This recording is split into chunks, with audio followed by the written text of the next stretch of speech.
Le Lualaba, le Kassai-Oriental, le Haut-Uélé et l'Équateur sont les provinces de la RDC où les étendues des terres sont consacrées à la culture du tabac, exposant ainsi les familles à la nicotine, aux maladies pulmonaires chroniques, mais aussi à l'insécurité alimentaire. Alors, en ce jour de la célébration de la Journée mondiale sans tabac placée sous les thèmes « Les populations ont besoin de la nourriture par les tabacs », le ministère de la Santé réitère la volonté du gouvernement à mobiliser tous les moyens disponibles en vue de combattre efficacement cette tragédie provoquée par la culture de tabac. Le vice-ministre de la Santé dans cet extrait choisi par Diedo Mobenga.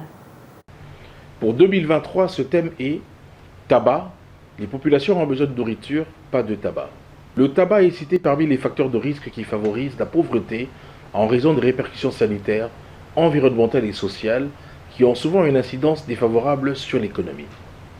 Sa culture nuit à l'environnement par l'usage intempestif de pesticides et d'engrais chimiques, la déforestation et la perte de biodiversité. Selon l'OMS, 349 millions de personnes sont confrontées à une insécurité alimentaire aiguë dans le monde, réparties dans 79 pays, le plus souvent à revenus faibles ou intermédiaires, dont plus de 30 pays africains qui ont un point commun de consacrer de vastes terres fertiles à la culture du tabac plutôt que des aliments sains. Pour la République démocratique du Congo, sur l'ensemble du territoire national, plusieurs vastes hectares sont utilisés pour la culture du tabac, en particulier dans les provinces de Lualaba, Kassai-Oriental, Haut-Uélé et Équateur. Les cultivateurs du tabac et leurs familles présentent un risque plus élevé suite à l'exposition à la nicotine et aux produits chimiques, à savoir les pesticides et les engrais. Ils courent aussi un risque de contracter la maladie du tabac vert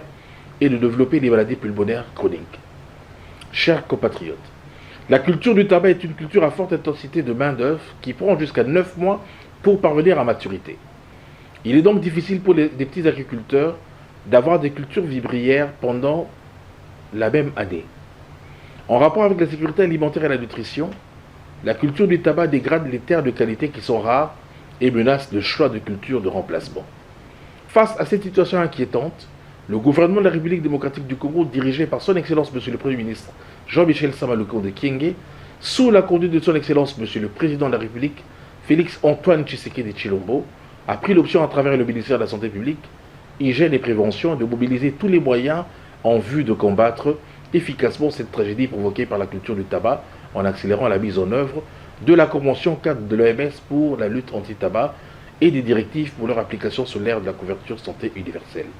Pour conclure, j'invite tous les agriculteurs et cultivateurs de tabac à répondre à l'initiative Ferme sans tabac qui vise à créer un écosystème de production et de commercialisation agricole qui aide à passer de la culture du tabac à d'autres sources de revenus sains.